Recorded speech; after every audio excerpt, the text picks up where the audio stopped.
సంవత్సరాల తరబడి ఎన్ని మందులు వాడినా మీ మోకాల నొప్పులు తగ్గట్లేదా? ప్రాణ పెయిన్ క్లినిక్ లో అత్యాధునిక చికిత్స. మొగిలి రేకులు అనేటువంటి ఒక sensational hit serial hero Sagar మరలా ఎందుకు సీరియల్స్ గానీ ఆ టీవీ రంగంలో కానీ మళ్ళీ ఎందుకు he's not back into that? మొగలి రేకులు చేసిన తర్వాత మంజునాథ్ నాయుడు గారు, బిందు నాయుడు గారు ఒక సీరియల్ ప్లాన్ చేశారు. మిస్టర్ పర్ఫెక్ట్ లో character one of second lead అని అనుకున్నారు. తర్వాత ఎందుకో తెలియకుండానే అక్కడ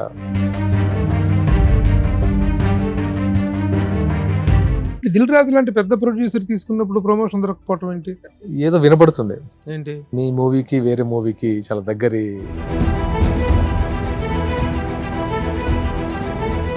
ఆయన ఎప్పుడు కలిసా పవన్ కళ్యాణ్?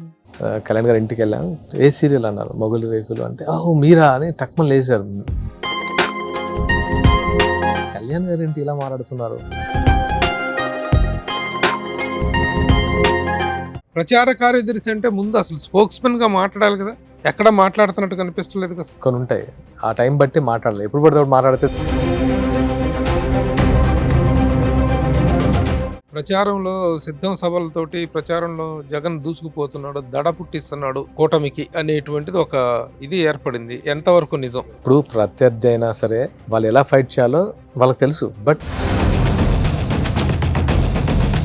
కాపు సామాజిక వర్గం మొత్తం కూడాను పవన్ కళ్యాణ్ గారు వెంట నడుస్తుంది ఉంది అనేటువంటి కాన్ఫిడెన్స్ ఉందా? ఆయన కులానికి మాత్రం లాగదు.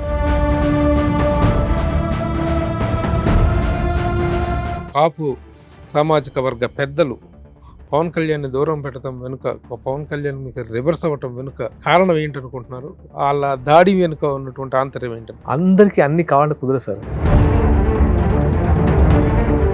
హాయ్, హలో, నమస్తే and welcome to my show from the bottom of the heart in Suman TV, the India's largest digital media platform. ఈ ఇంటర్వ్యూలోకి వెళ్ళబోయే ముందు ఒక చిన్న ఇన్సిడెంట్ ఒకటి చెప్తాను మీకు. ఒకసారి జైబేరీ గెస్ట్ హౌస్లో, జైబేరీ ఇది ఉంది కదా అపార్ట్మెంట్స్, అందులో ఒక పెద్ద ఫంక్షన్ జరుగుతుంది. ఆ ఫంక్షన్ జరుగుతుంటే అక్కడ చాలామంది కొంతమంది యాక్టర్స్ వచ్చారు. ఈ వచ్చిన జనం అక్కడికి వెళ్ళి ఫోటోగ్రాఫ్లు, ఆటోగ్రాఫ్లు తీసుకుంటూ చిన్న హడావుడి కనిపిస్తుంది. ఇంతలో ఉన్నట్టుండి సడన్గా ఈ ఉన్న జనం అందరూ పొలోమంటూ పరుగులు పెడుతూ ముందుకు వెళ్ళిపోయారు. ఒక వ్యక్తి ముందు ఆగారు. అతని మీద పడి ఫోటోలు, ఆటోగ్రాఫ్లు, సెల్ఫీలు అంటూ చాలా హడావుడి చేస్తున్నారు. నేను సడన్గా ఈ దూరం నుంచి చూస్తే ఎవరైనా చిరంజీవి గారు వచ్చారా, లేకపోతే పవన్ కళ్యాణ్ వచ్చారా, ఏంటి సడన్గా ఇంత చేంజ్ ఏంటని చెప్పేసి దగ్గరికి వెళ్ళి చూద్దును కదా, ఆ వ్యక్తి ఆటోగ్రాఫ్లు ఇస్తూ, ఫోటోలు సెల్ఫీలు దిగుతూ చాలా బిజీగా ఉన్నాడు. తీరా చూస్తే అతను is a super star in TV field. Mogali Rekulu అనేటువంటి ఒక sensational hit serial hero Sagar is none other than. ఏంటి ఒక టీవీ స్టార్కి ఇంత పాపులారిటీయా? అక్కడున్న సినిమా వాళ్ళందరినీ, యాక్టర్స్ అందరినీ వదిలేసి పరుగులు పెట్టారు జనం. రియల్లీ షాక్ అనిపించింది. అలాంటి ఒక పాపులారిటీకి ఉన్నటువంటి సాగర్ ఆ తరువాత మొగిలి రేకుల తర్వాత మరొక సీరియల్ చేయలేదు. But now he is in to films. Shaadi Mubarak అనే ఒక సెన్సిబుల్ సినిమా ఒకటి చేశాడు. ఆ తర్వాత ఇప్పుడు 100 అనేటువంటి ఒక సినిమాతో ప్రేక్షకుల ముందుకు రాబోతున్నాడు. త్వరలో విడుదల కాబోతుంది ఆ సినిమా. అయితే ఎప్పుడు టీవీలో కానీ, ఇంటర్వ్యూస్లో కానీ కనిపించని సాగర్ని చాలా ప్రయత్నించి పట్టుకురావడం జరిగింది. సాగర్ జీవితంలో చాలా చాలా మంచి విశేషాలు ఉన్నాయి. ఆ విశేషాలు తెలుసుకుందాం. Sagar, welcome. Hi sir. Congratulations. Thank you so much. ఎందుకంటే ఈ మధ్య 100 సినిమాని చూడటం జరిగింది సార్.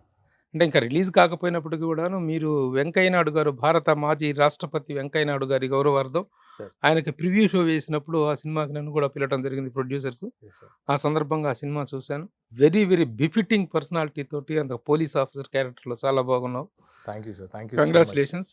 మొగిలి రేకులు లాంటి సూపర్ డూపర్ హిట్ సీరియల్ తర్వాత సాగర్ మరలా ఎందుకు సీరియల్స్ కానీ ఆ టీవీ రంగంలో కానీ మళ్ళీ ఎందుకు he's not back into that? మొగలి రేకులు చేసిన తర్వాత మంజునాథ్ నాయుడు గారు, బిందు నాయుడు గారు ఒక సీరియల్ ప్లాన్ చేశారు. లైక్ ప్రస్థానం కైండ్ ఆఫ్ జానర్లో. నాకు అప్పటికే ఆల్మోస్ట్ 6-7 years టీవీలో వర్క్ చేశాను. మొగిలి రేకులకి అంటే చక్రవాకం అండ్ మొగలి రేకులు కలిపి. చక్రవాకంలో కూడా యువర్ దేర్. చక్రవాకం ఎండింగ్లోనే వస్తాను. దాంట్లో నెగిటివ్ షేడ్స్ ఉన్న క్యారెక్టర్, తర్వాత హీరో అవుతుంది. తర్వాత మొగలి రేకులు స్ట్రైట్ అవి ఇంకా కాప్ స్టోరీ.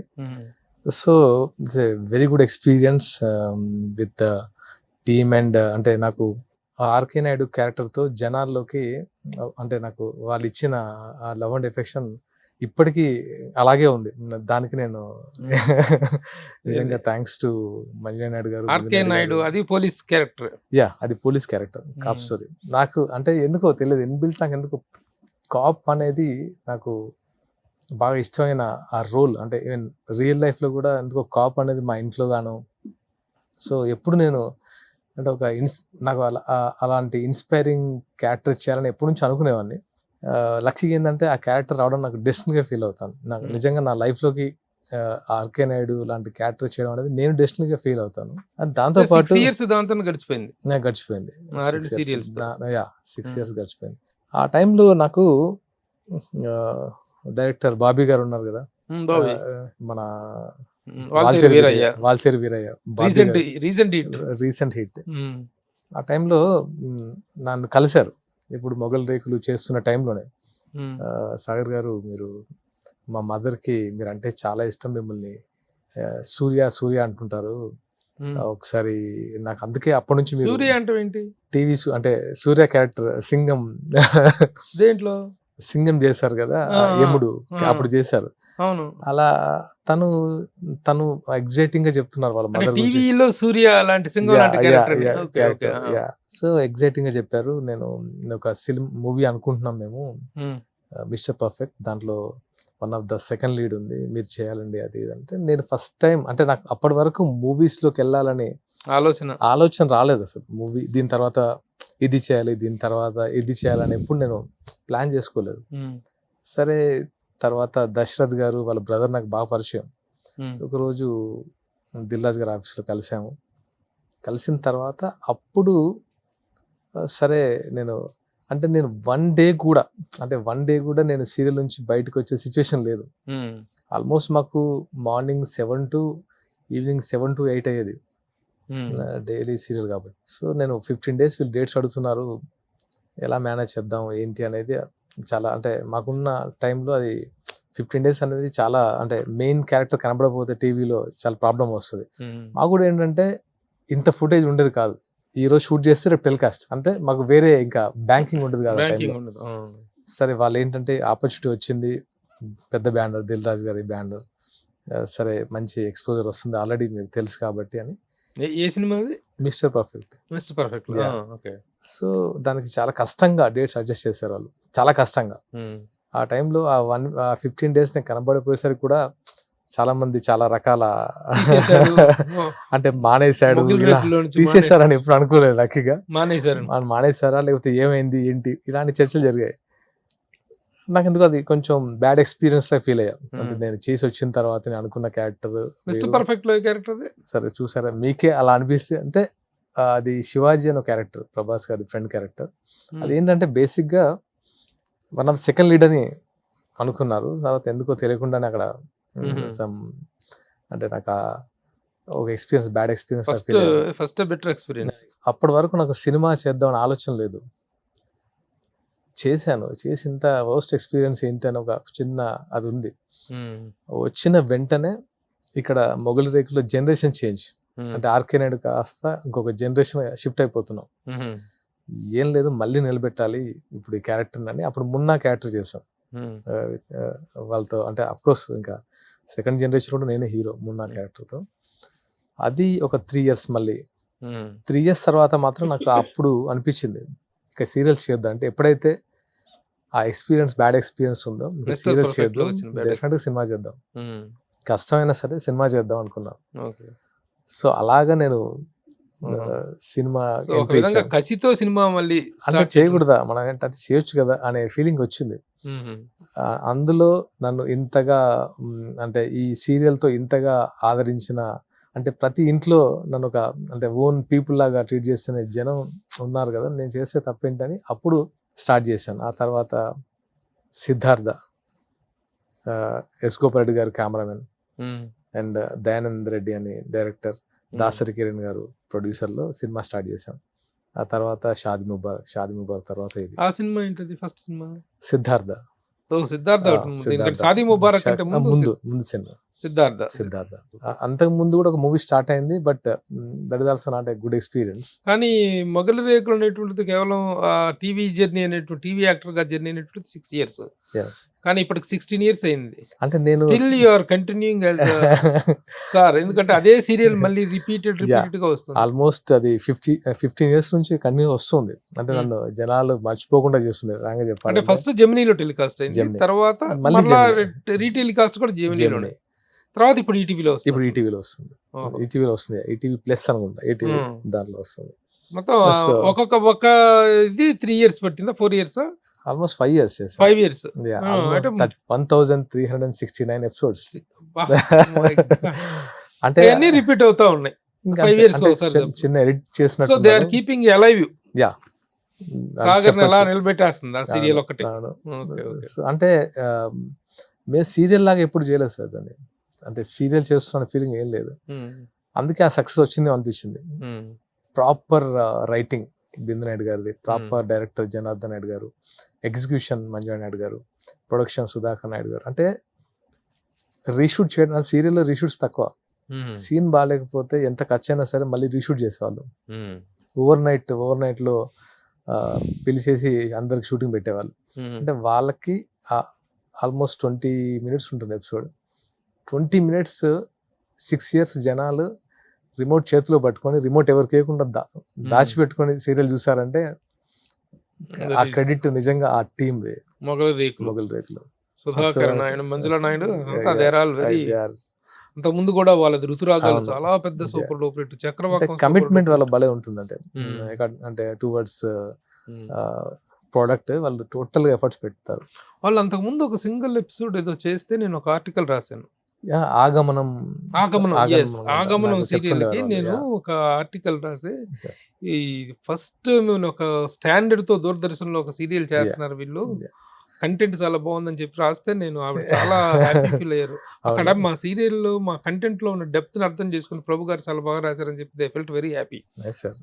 ఎందుకంటే వాళ్ళు ఒక ఫస్ట్ దూరదర్శన్ నాకు తెలిసినంత వరకు ఫస్ట్ ఒక స్టాండర్డ్ మెయింటైన్ చేసింది రైటర్స్ అండ్ డైరెక్టర్స్, వాళ్ళు మేకర్స్. వాళ్ళ రైటింగ్ ఒక 10 years అహెడ్ ఉంటుంది.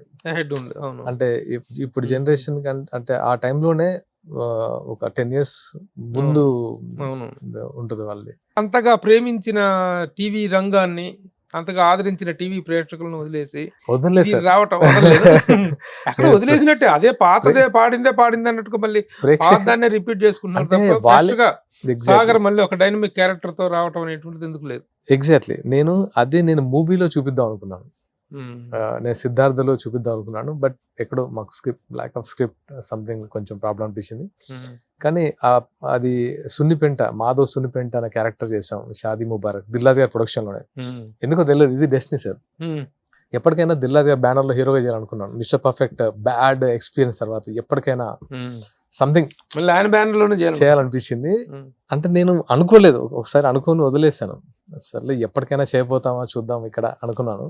నేను నా ఫ్రెండ్స్ ప్రొడక్షన్ చేశాం షాదీ ముబారక్. ట్రైలర్ కోసం అడిగినప్పుడు తను చూస్తా అన్నారు మూవీ, రాజు గారు. అంటే ట్రైలర్ రిలీజ్ చేతుల మీదుగా చేయాలండి అంటే చూస్తా అన్నారు. చూసి నచ్చింది, తను టేక్ ఓవర్ చేశారు, చిన్న చేంజెస్ చేశారు. వెంకటేశ్వర క్రియేషన్స్ అంటే ఒకటి ఉంటుంది కదా నాకు. సో అనుకున్న అది రీచ్ అయ్యాను. But very good experience with Raju గారు. థియేట్రికల్ గా రిలీజ్ అవ్వలేదు, అయింది, కాకపోతే కరోనా టైంలో అయింది. కరోనా టైంలో కొంచెం ఆ టైంలో మూవీ అనుకున్నంతగా మాకు రీచ్ రాలేదు. కానీ నాకు అనిపించింది ఆ సినిమా చూసిన తర్వాత, షాదీ ముబారక్ ఈ సినిమాని కరెక్ట్ గా ప్రమోట్ చేసి ఉంటే it would have been somewhere. ఎందుకంటే వచ్చినటువంటి ఈ ఫ్యామిలీ ఫీల్ గుడ్ కంటైనర్స్ ఉంటాయి కదా, ఆ ఫీల్ గుడ్ కంటెంట్ ఉన్న ఫిలిమ్స్ లో ద బెస్ట్ ఫిల్మ్ అనేటువంటి ఫీల్ కలిగింది నేను సినిమా చూసిన తర్వాత. చాలా ప్లెజెంట్ గా అనిపిస్తుంది సినిమా. అవును, అంటే but I think it was not properly promoted. Exactly, అంటే అది చెప్పొచ్చు, ప్రాపర్ గా ప్రమోట్ చేయలేకపోయాం. ఎందుకు సినిమా అంత మంచిగా తీసి అంత బాగా తీసి దాన్ని ప్రమోట్ చేసుకోవటంలో ఫీల్ అవటం ఏంటి, ఎందుకు అయ్యారు? మేము అంటే నేను ఎక్స్పెక్ట్ చేసినట్టు ప్రమోషన్ జరగలేదు. అదేంటి దిల్ రాజు లాంటి పెద్ద ప్రొడ్యూసర్ తీసుకున్నప్పుడు ప్రమోషన్ దొరకపోవటం అంటే తను యాక్చువల్ గా నేను తన ఉద్దేశం ఏంటంటే సినిమా చూసిన తర్వాత ఫస్ట్ రిలీజ్కి వెళ్ళిపోదాం అనుకున్నాను. అప్పుడు స్ట్రాంగ్ గా ప్రమోషన్ చేసే వాళ్ళేమో, చిన్న చిన్న చేంజెస్ చేసిన తర్వాత కరోనా వచ్చింది. వచ్చిన తర్వాత ఏదో వినపడుతుంది, ఏంటి మీ మూవీకి వేరే మూవీకి చాలా దగ్గరి. మేము విన్నా అన్నది మాకు తెలుసు.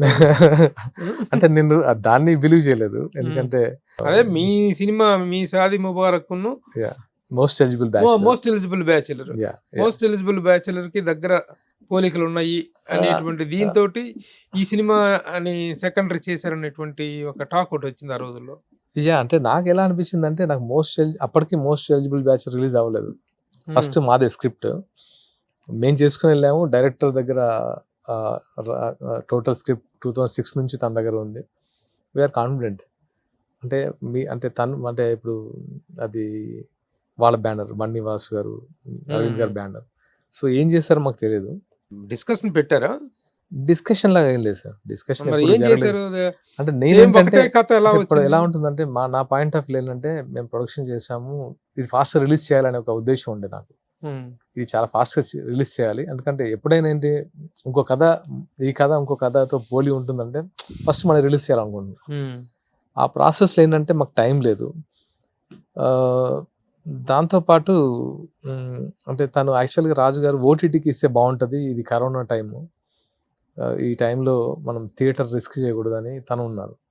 నాకేంటంటే ఇన్నర్లుగా నేను వచ్చింది టీవీ నుంచే కదా అన్న, నేను వచ్చింది టీవీ అంటే ఆల్మోస్ట్ మళ్ళీ నాకు కెరియర్ ఏంటి అంటే నేను ప్రూవ్ చేసుకోవాలనుకొని ఒక సబ్జెక్ట్ తీసుకొని దాన్ని ప్రాపర్గా చేసుకొని దాన్ని నేను మౌల్డ్ అయిపోయి ఒక ఎఫర్ట్ పెట్టి ఒక ప్రోడక్ట్ రెడీ చేసి అది మీకు నచ్చిందంటేనే అసలు అది నేను చాలా హ్యాపీ ఫీల్ అయ్యి, ఓకే జనాలకు నచ్చుతుందని నమ్మకం. దిల్ రాజు గారు మూవీ రిలీజ్ చేస్తున్నారు, దిల్ రాజు గారు మూవీ చేస్తున్నారు అంటే తెలియకుండానే ఒక ఎక్స్పెక్టేషన్స్ ఉంటాయి, ఒక హైప్ వచ్చేస్తుంటుంది. దాంతోపాటు ఒక 50% కాన్ఫిడెంట్గా అంటే జనాలకి ఒక మంచి మూవీ చేస్తారని. సో అలాంటిది నేను ఓటీటీకి ఇవ్వాలని నాకు ఎందుకో దానికి నేను చాలా ఇబ్బంది పడ్డాను. అంటే కెరియర్ బిల్డ్ చేసుకున్న టైంలో సో నేను సీరియస్గా అంటే రాజంతో చెప్పాను, వెళ్ళిపోదామన్నా, రిలీజ్కి వెళ్ళిపోదాం, ఏదేమైనా సరే చూద్దాం. సో అలా కొంచెం ఇప్పుడు మోస్ట్ ఎలిజిబుల్ బ్యాచులర్ ముందు రిలీజ్ అయిందా షాదీ ముబారక్? మరి ఆ కంపారిజన్ వచ్చిందా? ఆ సినిమా ఈ సినిమా ఒకటే అనే కంపారిజన్ ముందు అనుకున్నంతగా రిలీజ్ అయిన తర్వాత కంపారిజన్ లేదు. అంటే సంథింగ్ సరే, ఏదేమైనా ఒక మంచి సినిమా తీసి బెటర్ ఎక్స్పీరియన్స్. బిటర్ ఎక్స్పీరియన్స్ కంటే కొంచెం హర్టింగ్ అనిపించింది. అరే అంటే ఎండింగ్ వరకు వచ్చి అంటే మీకు ఒక సినిమా చేసుకొని దాన్ని రిలీజ్ చేసుకున్నాను అనేది చాలా ఇప్పుడున్న సిచ్యువేషన్ చాలా పెద్ద విషయం అది.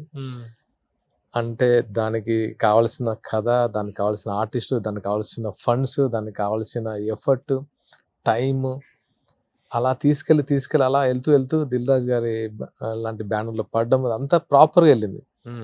ఆ లాస్ట్ ఎక్స్పీరియన్స్ కొంచెం హర్టింగ్ అనిపించింది. అంటే సరే ఇప్పుడు సినిమాల్లోకి రావాలన్న ఆశ దీంతోటి ఫస్ట్ సిద్ధార్థ చేస్తే అది చిన్న డిసప్పాయింట్ చేసింది. ఇదేమో అంతా బాగుండి చిన్న disappointment. Now you are coming with your third film, that is 100 కూడా చూడటం జరిగింది. అదే మన వెంకయ్య నాయుడు గారికి షో చేసినప్పుడు అంటే డైనమిక్ పోలీస్ ఆఫీసర్ క్యారెక్టర్ చాలా మంచి ఇది కనిపించింది. ఏంటి ఇది ఎలా సెట్ అయింది? అంటే ఇది స్టార్ట్ అవ్వడం కూడా కొత్తగా స్టార్ట్ అయింది. ఇది సుకుమార్ షాదీ ముబారక్ చేసే టైంలో నాకు సుకుమార్ గారు అంటే పరిచయము, కొంచెం క్లోజ్ అయ్యారు ఆ టైంలో. ఆ టైంలో నేను ఒక మూవీ చేశానని చెప్పాను. షాదీ ముబారక్ని సుకుమార్ గారు టైం తీసుకొని చూపించాను. ఎడిటింగ్ వర్షన్ తను ఎడిట్ చేశారు. ఇది రీషూట్ చేయండి, ఇది అంటే చాలా మంచి సీన్స్ మాకు మళ్ళీ అంటే తనకున్న ఎక్స్పీరియన్స్ మంచి సీన్స్ మేము చేసాము. That is a very good experience. ఆ టైంలో నేను నెక్స్ట్ చేద్దాం అంటే నాకు షాదీ ముబారక్ తర్వాత నాకు మూవీ చేయాలి, ఏం చేద్దాం అనుకున్న టైంలో నాకు ఈ జర్నీలో చాలా మంది పోలీస్ ఆఫీసర్స్ పరిచయం అయ్యారు. అండ్ దాంతోపాటు వాళ్ళతో మంచి రిలేషన్ ఉంది, అంటే రెగ్యులర్గా కలిసే రిలేషన్. సాయంత్రం నేను మొగల్ రేకుల నుంచి వచ్చి నేను చిక్కడపల్లిలో ఉండేవాడిని. చిక్కడపల్లి పోలీస్ స్టేషన్ ఏసీపీగా చక్రపాణి గారు అని ఉండేవారు. దాని బ్యాక్ సైడే నా హౌస్. సో రెగ్యులర్గా కలిసేవాళ్ళం, రెగ్యులర్గా మాట్లాడుకునే వాళ్ళం. ఎక్స్పీరియన్స్ విత్ క్రైమ్ గురించి, దాని గురించి ఎక్స్పీరియన్స్లు. అంటే నాకు మోర్ ఓవర్ సీరియల్తో పాటు బయట కూడా అవే వాళ్ళే ఫ్రెండ్స్ వల్ల చాలా ఎక్కువ తెలుసుకోవడానికి స్కోప్ ఉండేది. అలాంటి అతను ఒక రోజు ఏమైందంటే 2011 మిలియన్ మార్చ్ అని ఒకటి జరిగింది. 2011 ఫిబ్రవరి 17th ఐ థింక్. రేపు మిలియన్ మార్చ్ జరుగుతుంది సాగర్, నువ్వు షూటింగ్ వెళ్తున్నావు కదా అటువైపు, ట్యాంక్ బండ్ మీద అంతా ఫుల్ క్రౌడ్ ఉంటుంది, నువ్వు వచ్చేటప్పుడు 6-7 వస్తావు కదా, ఇటువైపు నుంచి రాకు, చాలా ట్రాఫిక్ జామ్ ఉంటుంది, ఎందుకంటే తన ఇన్ఛార్జ్ అక్కడ డిఎస్పి ఏసీపీ. సో సరే ఓకే, నేను షూటింగ్ వెళ్ళాను, రిటర్న్ వచ్చేటప్పుడు తను కాల్ చేశాను, నేను అంకుల్ అని పిలిచాను, అంకుల్ అని ఇప్పుడు పిలుస్తుంటాను, ఫోన్ చేశాను. ఫోన్ చేస్తే తన ఫోన్ తన దగ్గర లేదు, ఏదో హాస్పిటల్లో ఉన్నారు సడన్గా అన్నారు. రవి హీలియర్స్ అని నా ఫ్రెండ్ వాళ్ళ హాస్పిటల్ అక్కడ ట్యాంక్బండ్ దగ్గర ఉంటుంది, ఆయన ఫోన్ లిఫ్ట్ చేశారు. అంకుల్ లేరా అంటే, లేదు అంకుల్ చాలా ఇంజూర్ అయ్యారు అదని చెప్పారు. అదేంటి, నన్ను వచ్చేటప్పుడు ఇటు రావద్దని చెప్పారు, అందుకే కాల్ చేశాను, ఇప్పుడు ఏంటి సిచ్యువేషన్ అంకుల్ అంటే, చాలా తల మీద చాలా దెబ్బలు తగిలాయి మిలియన్ మార్చ్లో అని చెప్పారు. సరే అని నేను షూటింగ్ అయిపోయింది కదా, అక్కడ వేరే రూట్ నుంచి హాస్పిటల్కి వెళ్ళేసరికి తను బ్లడ్ షెడ్తో ఉన్నారు. అంటే రెగ్యులర్గా కలిసే వ్యక్తి, చాలా క్లోజ్ పర్సన్. అంకుల్ ఏమైనా అంకుల్, ఏంటి ప్రాబ్లం ఏంటి, ఇంజూరీ ఏంటి మీకు అంటే, నా పోలీసు వాళ్ళకి ఇంజూరీ అవుతుంది ఏంటి అనేది నాకు ఎప్పుడు మైండ్లో లేదు. అది ఎక్కడో అయితే పర్లేదు, ఏదో యాక్సిడెంటల్గా, మిలియన్ మార్చ్లో అవడం ఏంటి అని అంకుల్ అడిగా. అంకుల్ ఏంటి ప్రాబ్లం ఏంటి, ఎలా జరిగింది, అసలు ఎలా ఇంజూరీ అయింది, ఎవరు ఇంజూరీ చేశారు అంటే, లేదమ్మా, మిలియన్ మార్చ్ స్టార్ట్ అయింది, అందరూ క్యాంపస్ స్టూడెంట్స్ చాలామంది అజిటేషన్ తెలంగాణ దాని గురించి చేస్తూ విగ్రహాలు ధ్వంసం చేశారు. ఆ టైంలో ధ్వంసం చేశారు. ఆ టైంలో ఆయన అక్కడ ఉన్నాడు, అంటే ఆ తెలుగు తల్లి ఫ్లైఓవర్ మీద ఆయన జీప్ ఉంది. ఈయన కొంచెం ఏదో సంథింగ్ ఏదో అన్నారు, వాళ్ళు అటాక్ చేశారు. అటాక్ చేసిన విధానం చెప్తే నేను కొంచెం ఏంటి డిస్టర్బ్ అయ్యా. మీ దగ్గర గన్ లేదు అంకుల్, మీరు సెల్ఫ్ డిఫెన్స్ చేసుకోలేపారు అసలు, అలా ఇంత సింపుల్గా, అంటే వెపన్స్ ఉంటాయి చుట్టూ, మీ వాళ్ళు ఉంటారు, పోలీసులు ఉంటారు, అది ఇది అని చెప్పి కొంచెం అడిగాను. ఇలాంటి సిచ్యువేషన్ జరుగుతుంది అనే నేను గన్ లాకర్లో పెట్టి వెళ్ళాను, ఎందుకంటే వాళ్ళు ఒక కాజ్ కోసం ఫైట్ చేస్తున్నారు. దాని ఒక్క బుల్లెట్ కూడా ఫైర్ అయినా నెక్స్ట్ చాలా ధ్వంసం అయ్యేది. ఆ ఛాన్స్ నేను తీసుకోలేదు. వాళ్ళ కాజ్ వాళ్ళది, వాళ్ళు దే ఆర్ నాట్ అంటే anti social elements, they are students. నేను గన్ ఫైర్ చేస్తే అది ఇంకొక లెవెల్కి వెళ్ళిపోద్ది. సో అంటే నేను అప్పుడు అనిపించింది, అంటే ఒక డిపార్ట్మెంట్లో ఉన్న ఒక పర్సన్ ఎలా ఆలోచిస్తాడు, ఎలాంటి సిచ్యువేషన్ ఫేస్ చేస్తాడు, తన మీదకి వచ్చినా సరే తప్ప వాళ్ళని డిస్టర్బ్ చేయకుండా, ఇదన్నీ ఆలోచించి అప్పుడు నేను ఇది ఆయన అడిగి తీసుకున్నాను. ఇది నేను తీసుకుని అక్కడ నుంచి 100 అనే సినిమా ఆ రోజు మొదలైంది, ఆ క్యారెక్టరేషన్తో ఒక మూవీ చేయాలని. సో ఆయన తర్వాత రెగ్యులర్ కలిస్తే తనతో, తన ఆఫీస్లో మేము పోలీస్ అంటే ఏం ఎక్స్పెక్ట్ చేస్తాం, గన్నులు, AK-47, డబుల్ బ్యారెల్ ఇవన్నీ అనుకుంటాం. ఒక భగవద్గీత ఉంటుంది, ఖురాన్ ఉంటుంది, బైబిల్ ఉంటుంది. తను వితౌట్ వెపన్, తను చూపిస్తాను, ఎప్పుడు భగవద్గీత శ్లోకాలు పంపిస్తుంటారు నాకు, ఖురాన్లో ఇట్లాంటిది ఉందని చెప్తుంటారు. అంటే పీపుల్ని సపోజ్ ఒక ఇష్యూ వస్తే పీపుల్ని గన్నుతో భయపెట్టకుండా సంథింగ్ వాళ్ళని మోటివేట్ చేసి, వాళ్ళు ఇప్పుడు హిందువులకు ఒకలాగా, ముస్లింలకు ఒకలాగా, క్రైస్తవులకు ఒకలాగా, ఇది కాదు కదా సొసైటీలో మనం ఎలా ఉండాలి, అలా ఒక ప్రీస్ట్ లాగా చెప్పేవారు. సో ప్రాబ్లమ్స్ చాలా సింపుల్గా సాల్వ్ చేశారు. చాలాసార్లు నేను చూశాను, సంథింగ్ ఇస్ డిఫరెంట్, అసలు క్యారెక్టర్ డిఫరెంట్గా ఉందనిపించింది. సో దాన్ని మెయిన్ క్యారెక్టరేషన్గా తీసుకొని, అంటే అంత తీసుకోలేదు, కొంతమంది ఇంకో 2-3 పోలీస్ ఆఫీసర్ చెప్పిన ఇన్సిడెంట్ని ఇలా చేసుకొని ప్లాన్ చేసుకుని చేశాను. ఇది అనుకోకుండా ఒకసారి ఇన్స్పిరేషన్ తీసుకున్నాను, అలా చేసింది 100. ఇది ఒకసారి నేను సుకుమార్ గారికి వాళ్ళ ఇంట్లో భోజనం చేస్తున్నప్పుడు చెప్పా, ఇలా అనుకుంటున్నా అంటే ఎక్స్ట్రాడినరీ ఉంది సాగర్, అసలు నేను ఎప్పుడు ఇలాంటివి కొత్తవి ట్రై చేయను. ఎప్పటి నుంచి తన కథ అడుగుతుండేవాడిని సుకుమార్ గారిని, నాకు ఎలాంటి కథ సెట్ అవుతుందనా, ఇలాంటి చెప్పండి మీరు, నేను చేయాలనుకుంటున్నాను నెక్స్ట్ అదంటే, మీ దగ్గర కథ పెట్టుకుని నన్ను అడుగుతామండి, ఇది చేయి చాలా బాగుందన్నారు. 3-4 days తర్వాత తను సైమా అవార్డ్స్కి ఎప్పుడు వెళ్ళారు ఫ్యామిలీతో. 4 days తర్వాత నాకు ఫోన్ చేశారు అక్కడ నుంచి, మలేషియా అక్కడ నుంచి ఫోన్ చేసి, ఆ కథ రిజిస్టర్ చేసావా అని అడిగారు. నన్ను హాంట్ చేస్తుంది ఆ కథ రిజిస్టర్ చేసావా అంటే, అప్పటి వరకు నేను చెప్పి మర్చిపోయాను, నాకు కథ రాయడం తెలియదన్నా అని చెప్పారు. 25 పేపర్స్ అది ఉంటుంది, నీకు నచ్చినట్టు నాకు ఏదైతే చెప్పావో అది పేపర్ మీద పెట్టేసి చెప్పి రిజిస్టర్ చేసి అన్న. సో అలా ఆ కథని రాసి రిజిస్టర్ చేసి సంథింగ్ అనుకున్నప్పుడు అలా యాక్చువల్ అది అక్కడే చేయాలి. సంథింగ్ ఆ పుష్ప ఆ టైంలో నాకు బిజీగా ఉండడం. సుకుమార్తో ఎలా పరిచయం? సుకుమార్తో అంటే ఇండస్ట్రీలో ఉన్నాము, నన్ను ఆది పినిషెట్టి క్యారెక్టర్ గారికి అనుకున్నారు రంగస్థలంలో. దీనికి రంగస్థలంలో ఆది పినిషెట్టి గారి క్యారెక్టర్ ఉంది కదా, రామ్ చరణ్ గారి బ్రదర్, రామ్ చరణ్ నాకు కాల్ చేశారు మేనేజర్ సంథింగ్, మీరు ఆఫీస్కి రమ్మంటున్నారు అంటే సరే ఓకే. తర్వాత మళ్ళీ చెప్తా ఉన్నారు, ఇలా ఇలా ఒక 2-4 టైమ్స్ అయింది. తర్వాత సుకుమార్ గారు కలిసినప్పుడు చెప్పారు, నేను అనుకున్నాను మిమ్మల్ని క్యారెక్టర్, అప్పుడు ఎందుకో సెట్ అవ్వలేదు అంటే సరే ఓకే. అలా పరిచయం అయింది. ఈలోపు నాకు కామన్గా వాళ్ళ ఫ్యామిలీ ఫ్రెండ్స్, కామన్ ఫ్రెండ్స్ ఉన్నారు. అలా కొంచెం ఆ క్యారెక్టర్ అనుకున్నప్పటి నుంచి పరిచయం. సరే ఓకే. ఇప్పుడు ఆయన దీంతో ఇన్స్పిరేషన్ తో ఈ కథ తయారు చేసుకున్నారు. అంటే ఆ ఇన్సిడెంట్ ఒకటి, రియల్ పోలీస్ ఆఫీసర్ ఇన్సిడెంట్స్ ఒకటి, అవన్నీ రాసి పెట్టాను. అది నా ఇప్పుడు డైరెక్టర్ ఉంది కదా, 100 డైరెక్టర్. ఈ 100 డైరెక్టర్ పేరేంటి? శశిధర్. ప్రొడ్యూసర్స్ నా ఫ్రెండ్స్, వేరే ఫ్రెండ్స్, సుధాకర్ గారు అండ్ రమేష్ గారు, వెంకీ గారు అండ్ తారక రామన్. మ్యూజిక్ ఎవరు చేశారు? హర్షవర్ధన్ రామేశ్వర్, యానిమల్ చేశారు కదా, యానిమల్ చేసిన మ్యూజిక్ డైరెక్టర్. అండ్ శ్యామ్ గారు కెమెరామెన్, శ్యామ్ కే నాయుడు గారు కెమెరామెన్. ఆర్ట్ డైరెక్టర్ చిన్న గారు, వెరీ గుడ్ టెక్నీషియన్స్. అంటే దీనికి బడ్జెట్ దగ్గర ఎక్కడ ప్రొడ్యూసర్స్ అసలు ఆలోచించలేదు. అందరికి ఒక కథ విన్నప్పుడే కాన్ఫిడెన్స్ వచ్చింది. అండ్ విజయ్ మాస్టర్, ఆయనతో నాకు చాలా మంచి ఫైట్స్ ఇంత సింపుల్గా చేయొచ్చా అనేది నేను విజయ్ మాస్టర్ దగ్గర నుంచి నేను చాలా బాగా చేయించారు. ముఖ్యంగా పోలీస్ ఆఫీసర్ గెటప్ లో ఉండాల్సిన స్టిఫ్నెస్, ఆ బాడీ మెయింటెనెన్స్, ఆ యాటిట్యూడ్ చాలా బాగా పోర్ట్రే చేయగలిగారు. కంగ్రాచులేషన్స్. ఎప్పుడు రిలీజ్? May 1st వీక్ అనుకుంటున్నాం సార్. సో మొత్తానికి 3వ సినిమా రెడీగా ఉంది. 100 టైటిల్ ఏంటి? టైటిల్ అనేది అంటే మనకు స్క్రీన్ మీద పడేది 100. The 100. సో ఇది సినిమా రిలీజ్ అయిన తర్వాత తెలుస్తుంది సార్. ఎందుకంటే ఈ 100 అనేది ఒకటి చెప్పగలను సార్, మన లైఫ్ లో అంటే మీరు చూస్తారు కాబట్టి మీకు అర్థమై ఉంటది. ప్రతి ఒక్క లైఫ్ లో 100 లేకుండా లైఫ్ ఉండదు సార్.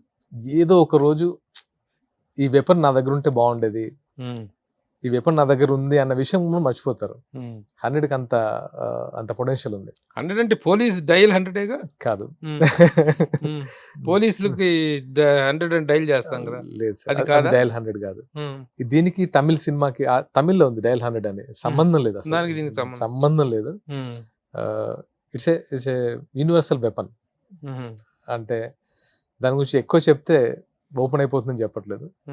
బట్ ఎస్పెషల్లీ అంటే ఇప్పుడు చూస్తున్నాం కదా సార్, ఇంటి నుంచి అడుగు తీసి బయట పెడితే ఎలాంటి సిచ్యువేషన్స్ ఫేస్ చేస్తాం. ఆఫీస్కి వెళ్తాము, బిజినెస్ చేస్తాం, అంటే మేల్ అయినా ఫీమేల్ అయినా, ఇంట్లో కూర్చున్నా కూడా ఈ ఫోన్ ఉంటే, ఈ ఫోన్తో మన లైఫ్ మన సేఫ్ అనుకుంటాం, కానీ సేఫ్ కాదు. ఇది ప్రతిదీ ఎక్కడో దగ్గర స్టోర్ అయ్యి మన లైఫ్ ను ఓపెన్ చేసి పెడుతుంది. సో అది that is the concept. Okay. టీవీలో చాలా అద్భుతమైనటువంటి రెస్పాన్స్ ఉన్న టైంలో సినిమాల్లోకి వచ్చేసి సినిమాలు చేయాలని పట్టుదలతో, సినిమా హీరోగానే స్టాండ్ అవ్వాలన్నటువంటి పట్టుదలతో you have come out. So third venture ఇది. అద్భుత విజయాన్ని సాధించాలి. ఎందుకంటే సినిమా కూడా బాగుంది. నేను యాక్చువల్గా ఏంటంటే, నేను ఆ రోజు వెంకయ్య నాయుడు గారి దగ్గరికి వెళ్ళినప్పుడు, అంటే ఆ ధైర్యం ఎందుకు వచ్చిందంటే, మన కాన్సెప్ట్ మీద మనకున్న దమ్ము. ఫస్ట్ థింగ్, ఆయన ఉపరాష్ట్రపతి, మాన్యశ్రీ వెంకయ్య నాయుడు గారు, అలాంటి వాళ్ళతో రిలీజ్ చేయించాలంటే ఫస్ట్ ఆయనకు తెలియాలి సినిమా ఏంటో. వెళ్ళి అడిగాం, మీలాంటి వాళ్ళు చెప్తేనే దీనికి ఒక ఎక్స్పోజర్ ఉంటుంది, పరిచయం ఉంది. అంటే తను సినిమా కాన్సెప్ట్ ఏంటన్నారు. కాన్సెప్ట్ ఏం లేదు సార్, మీరు సినిమా చూడండి, నచ్చితేనే దీని గురించి మీరు మాట్లాడండి, దీన్ని నలుగురికి మీకు ప్రమోట్ చేయండి అని చెప్పాను.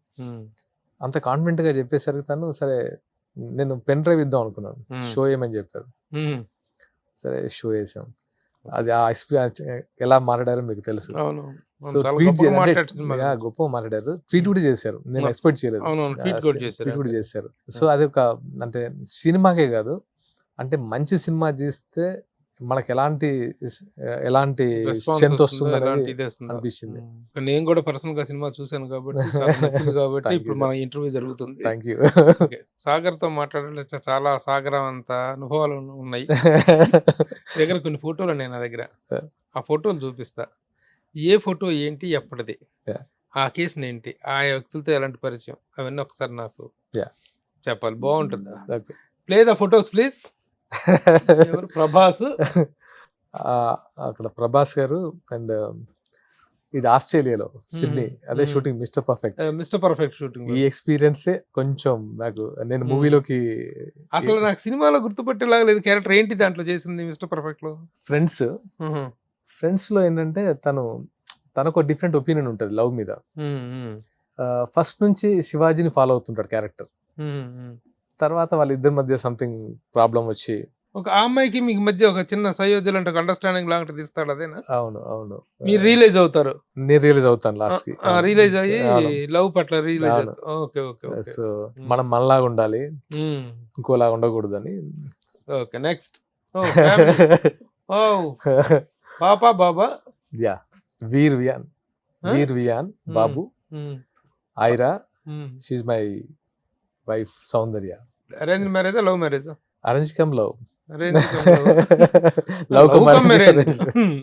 ఎక్కడ ఏంటి తనేంటి? వాళ్ళ బంధువుల అమ్మాయా? బయట యా పేరెంట్సా? యా, మా ఫాదర్ మదర్. నాన్నగారు ఏం చేసేవారు? కోల్ మైన్స్ ఉంది కదా, దానిలో జాబ్ అండ్ చాలా బిజినెస్ ఉండేవి మాకు, అండ్ ఫార్మింగ్. ఇప్పుడు బాగా సౌండ్ పార్టీయా?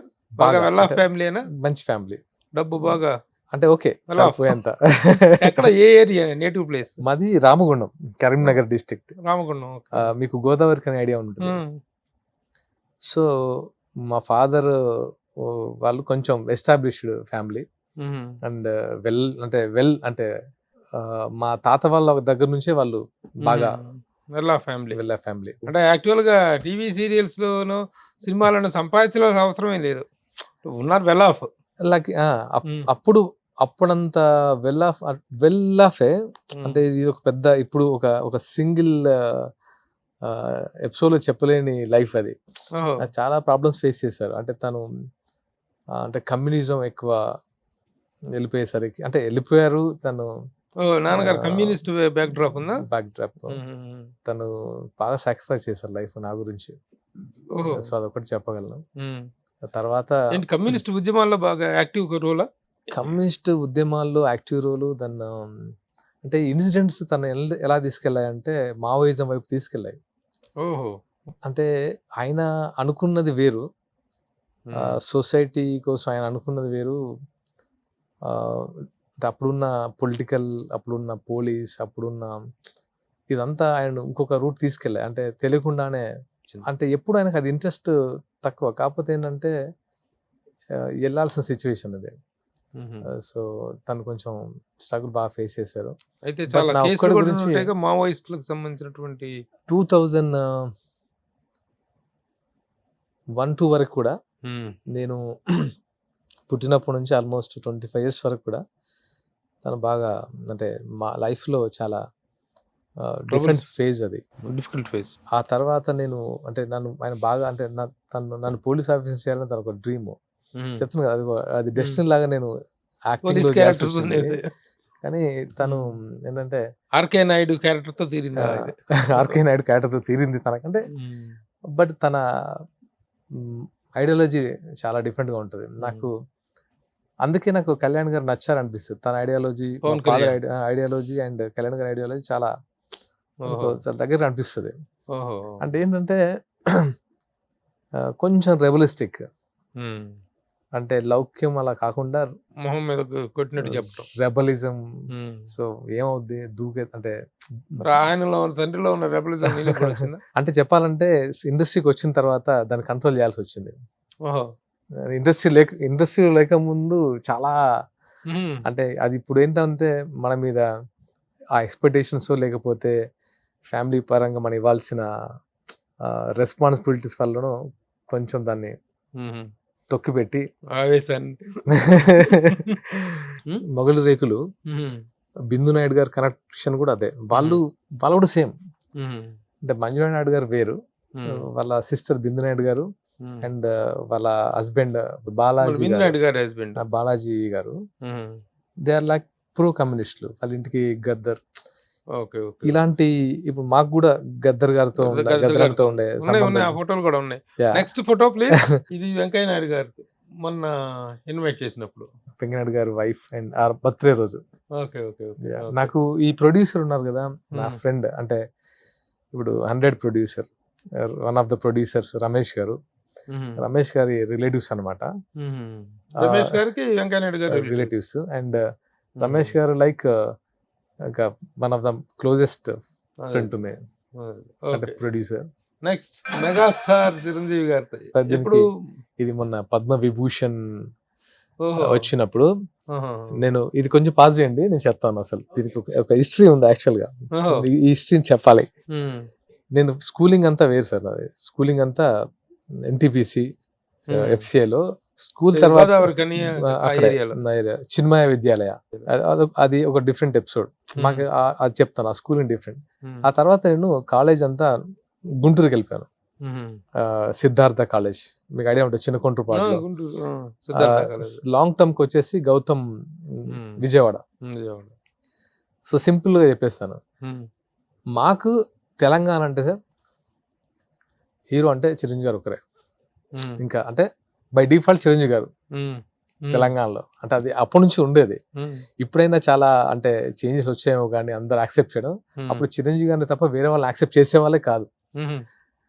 మేము కాలేజీకి వెళ్ళాం సార్, విజయవాడలో. ఇది ఇన్సిడెంట్ 1997, మీకు ఐడియా ఉంటుంది సార్. స్టార్ క్రికెట్ ఆడారు చిరంజీవి గారు, బాలకృష్ణ గారు, వెంకటేష్ గారు, నాగార్జున గారు, లాల్ బహదూర్ స్టేడియంలో ఆడారు. మాకేంటంటే మాకు అప్పుడు మెస్ లో ఒక టీవీ అరేంజ్ చేసేవారు. ఇలా పెద్ద మెస్ ఉండేది, ఇంత పెద్ద టీవీ అరేంజ్ చేసేసి అది కామన్ హాస్టల్లో. చిరంజీవి గారి ఫ్యాన్స్ అంతా ఇలా ఒక రో, అంటే అంతే బై డిఫాల్ట్ తెలంగాణ మొత్తం ఒక వైపు, ఆంధ్ర అండ్ స్టూడెంట్స్ అంతా ఒక వైపు. ఉద్యమం అప్పట్లో మీ దగ్గర అసలు తెలియకుండా, అంటే తెలియకుండా సార్, అసలు తెలియకుండా గుంటూరులో, విజయవాడలో ఆంధ్ర స్టూడెంట్స్, తెలంగాణ స్టూడెంట్. మాకు అసలు తెలియని కూడా తెలియదు. అంటే తెలంగాణ స్టూడెంట్స్ లో ఎక్కువ భాగం చిరంజీవి గారి ఫ్యాన్స్ అంతే. ఇంకా చిరంజీవి గారు తప్ప వేరే ఫ్యాన్స్ లేరు.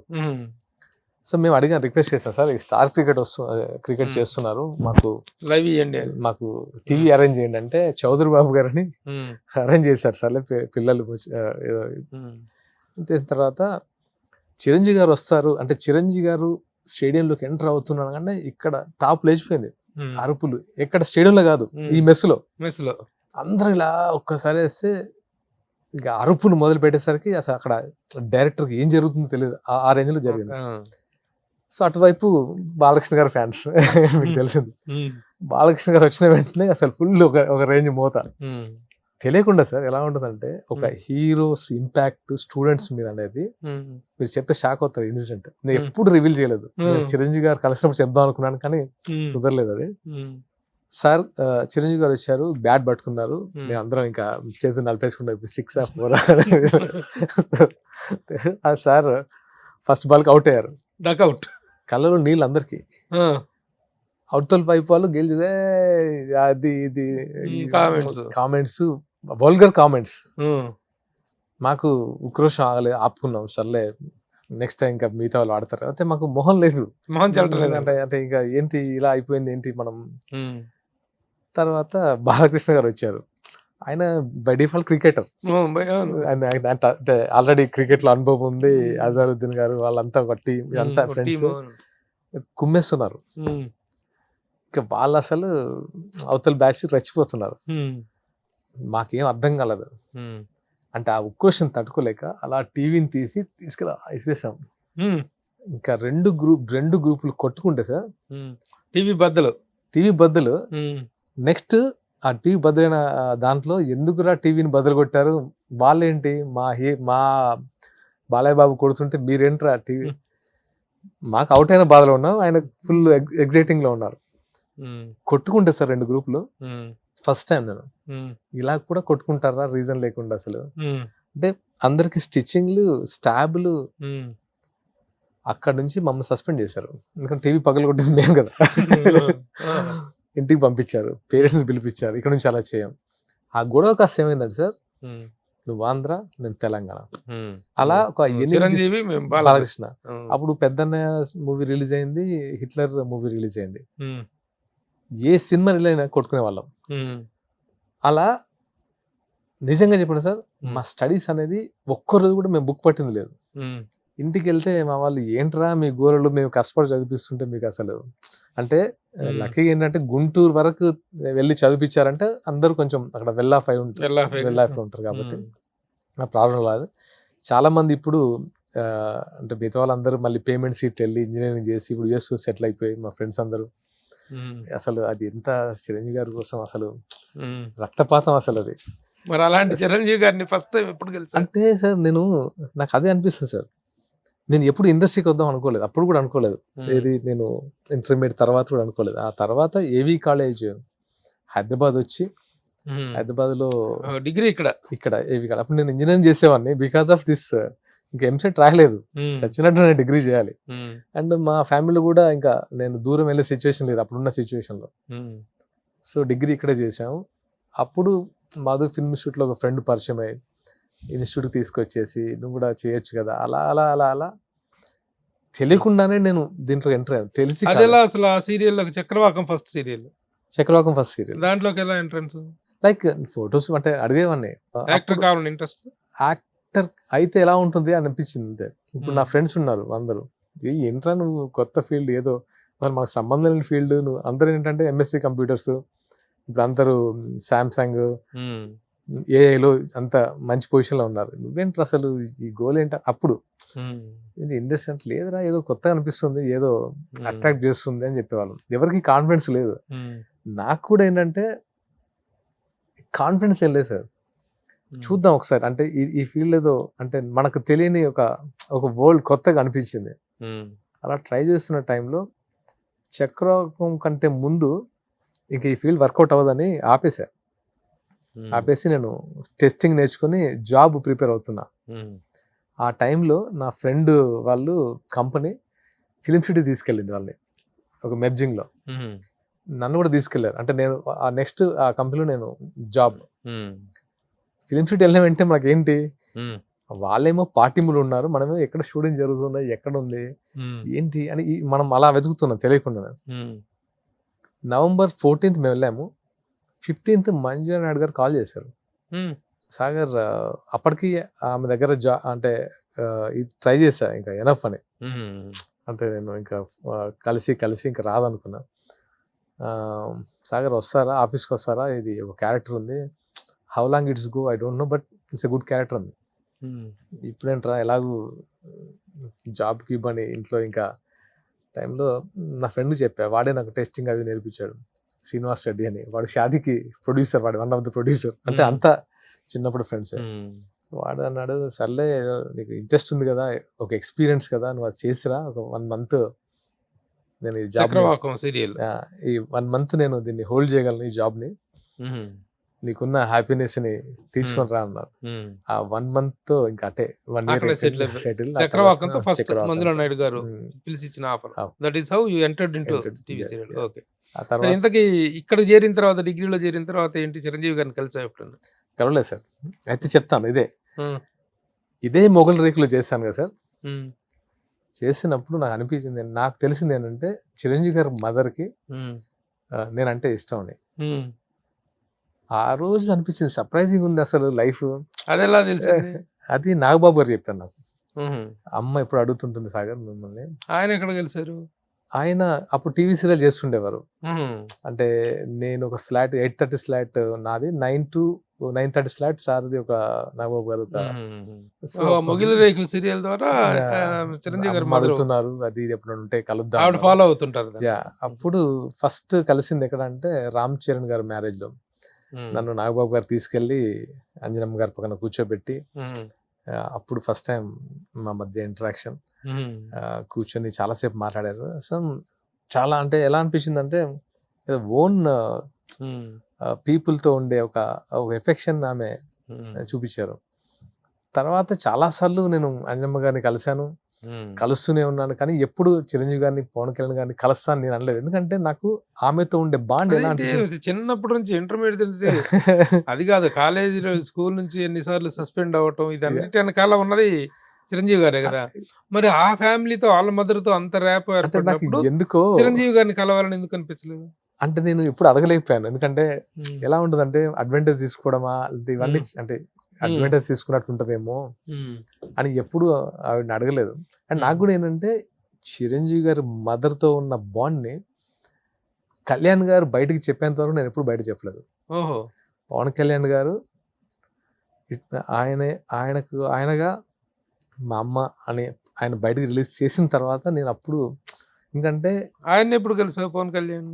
అదొక స్టోరీ. అది అంటే ఇది అనుకోకుండా ఇదంతా ఏది నేను ప్లాన్ చేసుకొని కలవాలని అనుకోలేదు, కానీ కలవాలని ఇష్టం ఉండేది కళ్యాణ్ గారిని కలవాలని. ఎందుకంటే నాకు గద్దర్ గారు పరిచయం. కాదు, పవన్ కళ్యాణ్ గారితో ఒక ఫోటో ఉంది, I want to play that.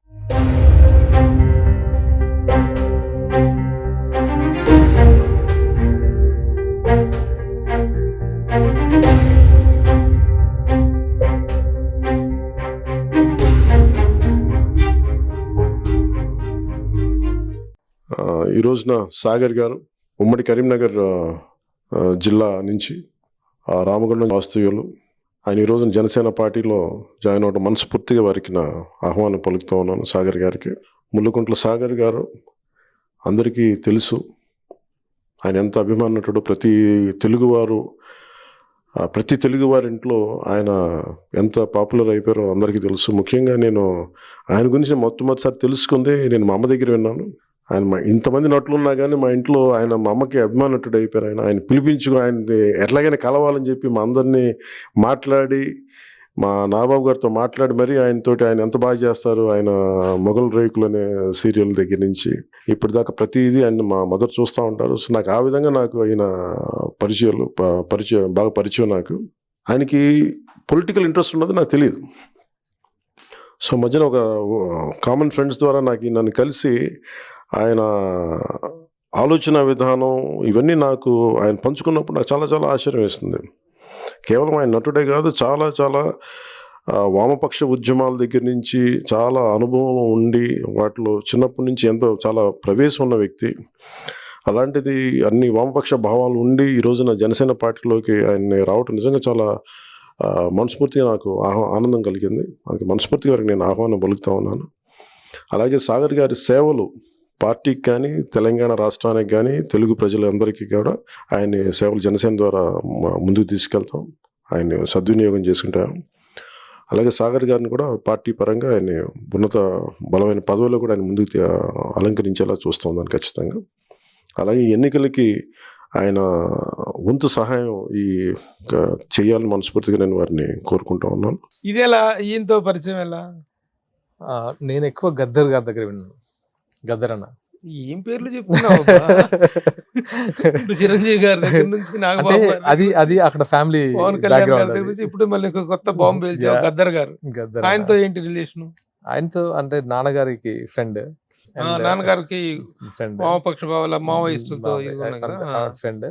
ఆయన చెప్తూ ఉంటారు కళ్యాణ్ గారి గురించి, ఇప్పుడు కళ్యాణ్ ఇలా సూపర్ అది ఇదని. అంటే అఫ్కోర్స్ తనకు బాగా గద్దర్ గారికి బాగా ఇష్టమైన పర్సన్. నేను ఇండస్ట్రీలో ఉన్నా కానీ ఎప్పుడు మాట్లాడేవాడిని కాదు. ఒకసారి వాళ్ళు కలిసినప్పుడు కూడా బయట ఉన్నాను కానీ నేను ఎప్పుడు ఎక్స్పోజ్ అవ్వలేదు. ఒక ఫ్రెండ్ ద్వారా కళ్యాణ్ గారిని కలిశాను, అంటే కళ్యాణ్ గారి ఫ్రెండ్ ద్వారా, కామన్ ఫ్రెండ్ ద్వారా కలిశాను. ఫస్ట్ మీటింగ్ ఒక 2 years అవుతుంది. వెళ్ళినప్పుడు కళ్యాణ్ గారి ఇంటికి వెళ్ళాం మేము, అనుకోకుండా కళ్యాణ్ గారి ఇంటికి వెళ్ళాం. మేము వెళ్ళి కూర్చున్నాం. అప్పుడే కళ్యాణ్ గారు ఒక బుక్ తీసుకొని వచ్చారు. వచ్చి కూర్చుని హాయ్ అన్నారు. నేను అప్పటికి తెలియదు, నా ఫ్రెండ్ పర్సన్ చేశాడు, ఈ సాగర్ టీవీ స్టార్ అది ఇదని చెప్తుంటే చూశారు. అప్పుడుకి ఇప్పటికి అప్పుడు చాలా బియర్డ్ ఉండేది. మీరు అంటున్నారు కళ్యాణ్ గారు ఏ సీరియల్ అన్నారు, మొగలి రేకులు అంటే, ఓహ్ మీరా అని టక్మని లేచారు. మా అమ్మగారికి మీరంటే అసలు మిమ్మల్ని కలిసానని తెలిస్తే చాలా హ్యాపీ ఫీల్ అవుతున్నారు అంటే, కళ్యాణ్ గారు ఏంటి ఇలా మాట్లాడుతున్నారు అంటే ఎంత చెప్పుంటారు అంజనమ్మ గారు వీళ్ళ ఇంట్లో చెప్పుంటారండి. అని అప్పుడు సర్ప్రైజింగ్ అనిపించింది. అలా అంజనమ్మ గారు నా గురించి ఈవెన్ ఇంట్లో చాలా షేర్ చేసుకుంటారని అప్పుడు కళ్యాణ్ గారి ద్వారా తెలిసింది. తెలిసిన తర్వాత ఆ తర్వాత ఒక్కొక్క స్టెప్ మేము మాట్లాడుకుంటూ గద్దర్ గారి గురించి మాట్లాడడం, ఫ్యామిలీ బ్యాక్గ్రౌండ్ గురించి మాట్లాడడం, ఆయన ఐడియాలజీ నాకు ఇష్టం కళ్యాణ్ గారిది. అంటే ఐడియాలజీ గురించి నేను చెప్పాను, మీ ఐడియాలజీ చాలా ఇష్టం నాకు, అంటే మీ అంటే అంటే ఇది నాకు ఏంటంటే ఆయన నిజంగా చెప్పాలంటే ఆయన ధైర్యం ఇష్టం. అంటే అవుట్ రైట్ అంటే మీరు గమనించే ఉంటారు, ఆయన ఆల్మోస్ట్ 10 to 15 years నుంచి ఏ రకంగా ఫైట్ చేస్తున్నారు ద వే సోలోగా. సో అదంతా నేను షేర్ చేసుకున్నాను. తర్వాత ఏంటంటే ఇంకా ఓన్లీ బికాస్ ఆఫ్ అంటే ఇప్పుడు గద్దర్ గారికి ప్రస్తావన పవన్ కళ్యాణ్ గారి దగ్గర వచ్చింది. గద్దర్ గారికి ఆల్రెడీ తనకు పరిచయం ఉంది కదా వాళ్ళిద్దరికి. పరిచయం ఉంది. You have a journey with Gaddar గారు. అదేంటి గద్దర్ గారితో నాన్నగారి ద్వారా? ఇంకా చాలా పెద్ద జర్నీ అది. సో తను చనిపోయినప్పుడు కూడా మేము అక్కడే ఉన్నాం ఎల్బీ స్టేడియంలో. నేను ఫస్ట్ మా టీమే ఉన్నారు. వెరీ క్లోజ్, డెడ్ బాడీకి దగ్గరలో, వెరీ క్లోజ్. అంటే అంత్యక్రియలు వాటన్నిటిలో జరిగింది. మేము ఫస్ట్ అంటే ఫ్యామిలీ, ఆ తర్వాత మేము ఉన్నాం, కోట శ్రీనివాస్, మేము వీళ్ళందరూ. అంటే ఎందుకో చాలా అంటే తెలియకుండానే లైఫ్లో ఒక్కొక్కరి ద్వారా ఒక్కొక్క ఎక్స్పీరియన్స్, ఒక్కొక్క మోటివేషన్ అనొచ్చు. చాలా అంటే నేను అంటే చిన్న ఏజ్లోనే ఒక వైపు తీసుకెళ్ళింది. అంటే ఆ పరిచయాలు లేకపోతే మరి ప్రస్తుతం ఉంటున్న ఫీల్డ్ కి ఈ వామపక్ష భావాలు, మావోయిస్ట్ థాట్ ప్రాసెస్, వీటన్నిటికీ పొంతన కుదరదు కదా. How you are getting on? తొందరగా స్పందిస్తాను అంతే. అంటే అది ఏ భావజాలం నేను చెప్పలేను, కానీ రైటా రాంగా అంటే కైండ్నెస్ కొంచెం తొందర రియాక్ట్ అవుతా. అది నా ఒరిజినల్ క్యారెక్టర్. కళ్యాణ్ గారి కోసం అంటే ఓన్లీ బికాస్ ఆఫ్ కళ్యాణ్ గారి కోసం నాకు ఎందుకో ఈయన ఫైటింగ్కి మనమంతా ఏం చేయొచ్చు అలా జనసేనలో తప్పితే నేను ఇప్పుడు వెంటనే పోటీ చేసి ఏదో అయిపోవాలని కాదు. తన కోసం మన ఏ రకంగా తనకి హెల్ప్ అవ్వగలము. ఇప్పుడు ఏ విధంగా హెల్ప్ అవ్వాలని నిర్ణయించుకున్నారు? ఇప్పుడు ఏపీ ఎలక్షన్స్, ఎందుకంటే తెలంగాణ కంటే జనసేన ఏపీలోనే ఒక main party and key role, అది అందరికి తెలిసిందే. డెఫినెట్గా నా తరపు నుంచి ఎస్పెషల్లీ కళ్యాణ్ గారు నాకు ఇచ్చింది ఏంటంటే ప్రచార కార్యదర్శి Telangana and Andhra. So to campaign ఆయన భావజాలాన్ని జనాలకు తీసుకెళ్ళడం, జనసేన సిద్ధాంతాలని జనాలకి చెప్పడం. Active participant in Janasena. Active అంటే అదే మరి ఈ మధ్య కాలంలో ఎక్కడ వినలేదు. మరి అక్కడ పొలిటికల్ హీప్ ఏంటంటే ఇప్పుడున్న సిచ్యువేషన్ లో ఇప్పుడు ఏంటంటే క్యాండిడేట్ సెలక్షన్ ఏంటి ప్రచార కార్యదర్శి అంటే బోల్డంత పని పడేట్టు. మేము వెళ్తుంటాం, వెళ్ళి కలుస్తుంటాం, అన్ని జరుగుతుంది. అంటే బయటికి రివీల్ అవ్వలేము, కానీ వెళ్ళి కలవడాలు అన్ని జరుగుతుంది. 1 month అదే ప్రచార కార్యదర్శి అంటే. ముందు అసలు స్పోక్స్ మెన్ గా మాట్లాడాలి కదా, ఎక్కడ మాట్లాడుతున్నట్టు కనిపిస్తలేదు కదా. స్పోక్స్ పర్సన్ వేరు, స్పోక్స్ పర్సన్ వేరు, స్పోక్స్ డిజైనర్. అంటే ఏంటంటే మాకు కూడా ఏంటంటే సార్, అంటే కొన్ని లిమిటేషన్స్ ఉంటాయి. ఎప్పుడు మాట్లాడాలి, ఎక్కడ మాట్లాడాలి, ఎలా మాట్లాడాలి, అంటే మనకంటూ ఒక కొన్ని ఉంటాయి. ఆ టైం బట్టి మాట్లాడాలి. ఎప్పుడు పడితే మాట్లాడితే దానికి వాల్యూ ఉండదు. ఏంటి జనసేన విజయ అవకాశాలు ఎలా ఉన్నాయి సార్? డెఫినెట్ గా దానికంటే ముందు నాకు ఒక సమాధానం. ప్రచార కార్యదర్శి పదవి అనేటువంటిది యువర్ ఆఫర్డా, అడిగారా? లేదు, అసలు పవన్ కళ్యాణ్ గారే ఆఫర్ చేశారు. కళ్యాణ్ గారు ఆఫర్ చేశారు. నేను అసలు ఏది అడగలేదు అసలు. అది కూడా ఏంటంటే అదొక ప్రోటోకాల్. అది నేను ఎప్పుడు అంటే కళ్యాణ్ గారు తన డెసిషనే ప్రచార కార్యదర్శి, నేను ఎప్పుడు ఏది అడగలేదు. దాంట్లో కూడా తెలంగాణ ఉంది, తెలంగాణ ఆంధ్ర డివిజన్ వేరుగా ఉన్నాయి, వేరు ఉంటాయి. తెలంగాణకి మాత్రం నేను మాట్లాడాను. తెలంగాణ టైంలో నేను అగ్రెసివ్గా ఉన్నాను. ఆంధ్రాకి వచ్చేసరికి చాలా మంది ఉంటారు, అంటే చాలా మంది ఉన్నారు. So that's participating. ఎలా ఉంది ఇప్పుడు తెలంగాణ ఆంధ్రప్రదేశ్లో ఎన్నికల పరిస్థితి? అంటే ఒక ప్రచార కార్యదర్శి హోదాలో ఒక జన సైనికుడుగా వాట్ ఆర్ యువర్ ఎక్స్పెక్టేషన్స్? జన సైనికుడు అలా దాని అంటే ఒకటి చెప్పడం అంటే సార్, ఒకటి చెప్పను, మీ అందరికి తెలుసు, అవినీతి చేసి ఎన్ని కోట్ల డబ్బు పంప్ చేసి జనాలకు ఇచ్చి ఒక ఓట్ బ్యాంక్ వేరు, ఎవరిని అడిగితే అంటారు ఎవడు లీడరా, అందరు పొలిటికల్ లీడర్స్ అందరూ ఎవడోడు ఎంతో కొంత తీసుకున్నాడు, కానీ కళ్యాణ్ గారు అది కాదు. అదొక్కటి ధైర్యంగా చెప్పగలం, కళ్యాణ్ గారు అవినీతి పరుడు కాదు. నేను ఒక ఇన్సిడెంట్ చెప్తాను సార్. నేను మా ఫాదర్ అంటే రైతులది అందరూ మాట్లాడతారు కదా, రైతులది అందరూ మాట్లాడతారు. కళ్యాణ్ గారికి ఎందుకు ఓటేయాలో ఒకటి చెప్తాను. నేను ఒకసారి మా ఇంటికి వెళ్ళాను, మా అమ్మ పేరెంట్స్ దగ్గరికి వెళ్ళాను.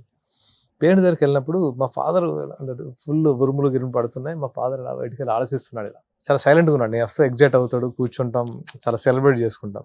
అలా ఏంటి చూస్తున్నాడు, ఎంత సైలెంట్గా. ఏంటి మా మదర్ని అడిగా, ఏంటి మా ఎందుకంత సైలెంట్గా ఉన్నారు ఆయన ఏంటి అంటే, లేదు వర్షం వస్తుంది, ఇప్పుడు పంట కోసే టైము, వర్షం వస్తే మొత్తం స్పాయిల్ అంటే అయిపోతుంది, మొత్తం నోటికాడ ఊడిపోతుంది అంటే. నేను అరే ఇప్పుడు మనము అప్పటికి ఇక్కడ టెలివిజన్లో ఎస్టాబ్లిష్ అయిన బిజినెస్ పెట్టాం, కన్స్ట్రక్షన్ అంతా, అంటే మనకి ఏమవుద్ది పోతే అన్న ఫీలింగ్లో మనం ఉంటాం.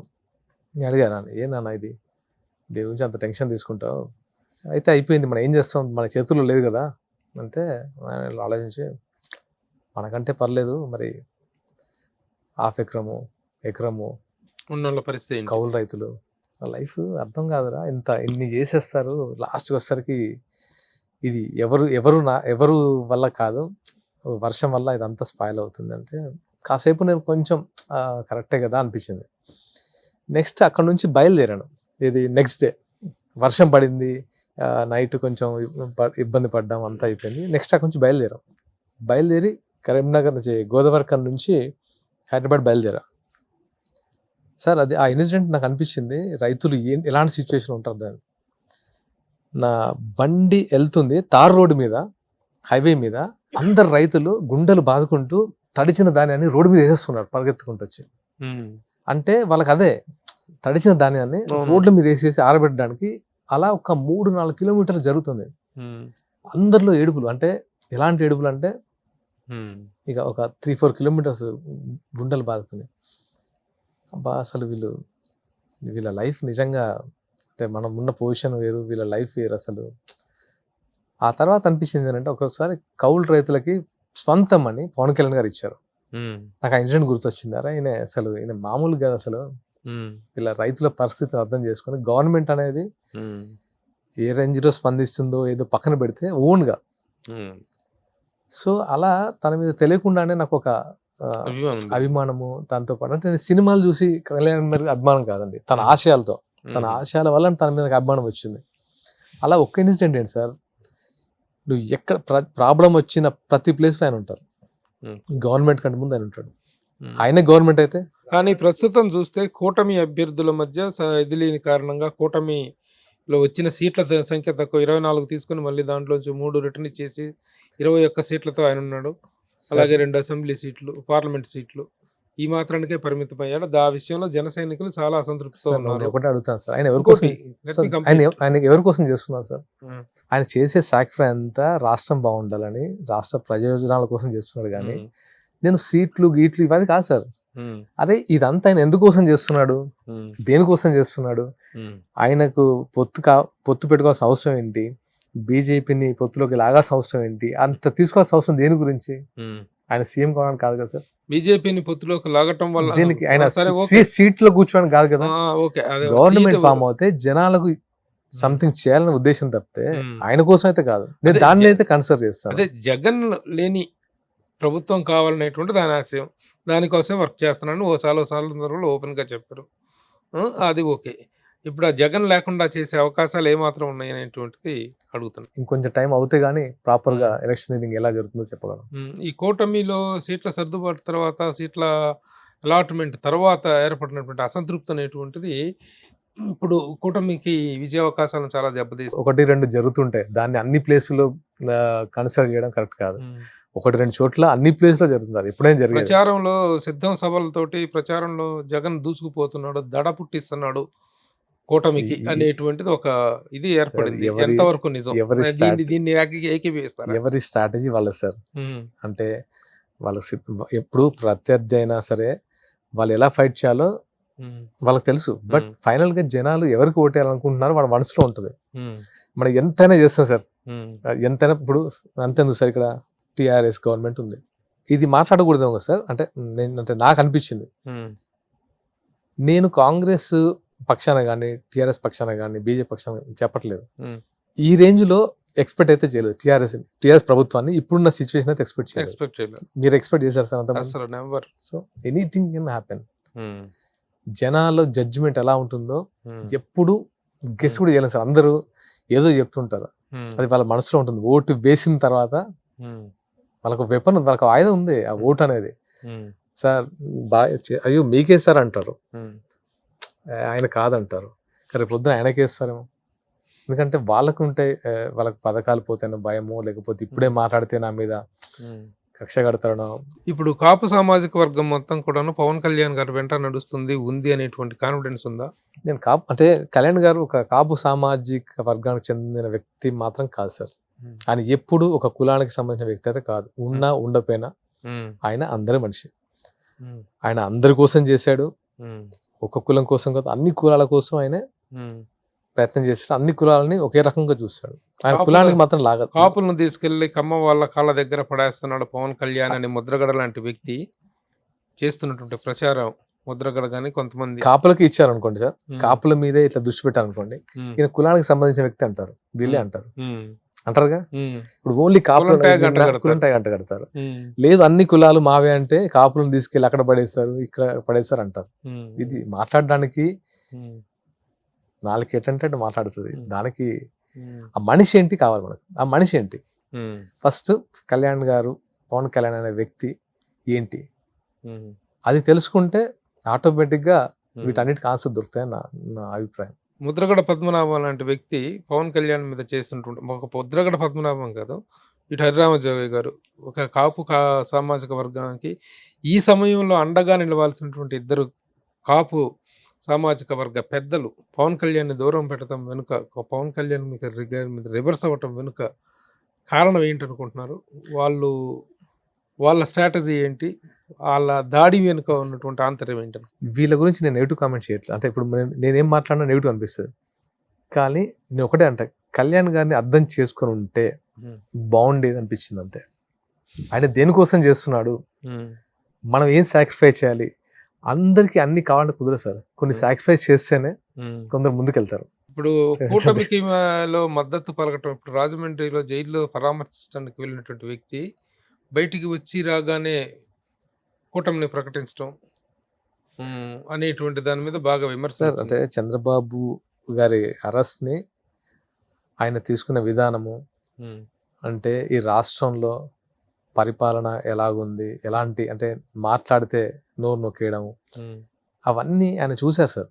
ఆయన అంటే ఏదో ఇన్స్టెంట్ గా తీసుకున్న డెసిషన్ కాదని నా అభిప్రాయం. జైలు నుంచి తీసుకున్న అభిప్రాయం అవన్నీ చూశారు, ఇప్పుడు చూసి ఒక డెసిషన్ తీసుకుని ఉంటారు. దానికి అవసరం లేదు, తన డెసిషన్ అది. తను ఏ డెసిషన్ తీసుకుని అందరూ సమర్థిస్తాం. కానీ కొన్ని కోట్ల మంది అభిమానులు ఉన్నటువంటి పవన్ కళ్యాణ్ ని ప్యాకేజ్ స్టార్ అని, వీకెండ్ స్టార్ అని, దత్తపుత్రుడని, ఇంకా పర్సనల్ గా ఫ్యామిలీ మ్యాటర్స్ కూడా ప్రస్తావిస్తారు. వీటి మీద ఈ వ్యక్తిగత ఎలాంటి ఆయన అభిమానించే వ్యక్తిగా మీ రియాక్షన్ ఏంటి? నాకు చాలా బాధ వేసేది ఏంటంటే ఫ్యామిలీ లాగిన కూడా బాధ వేస్తుంది.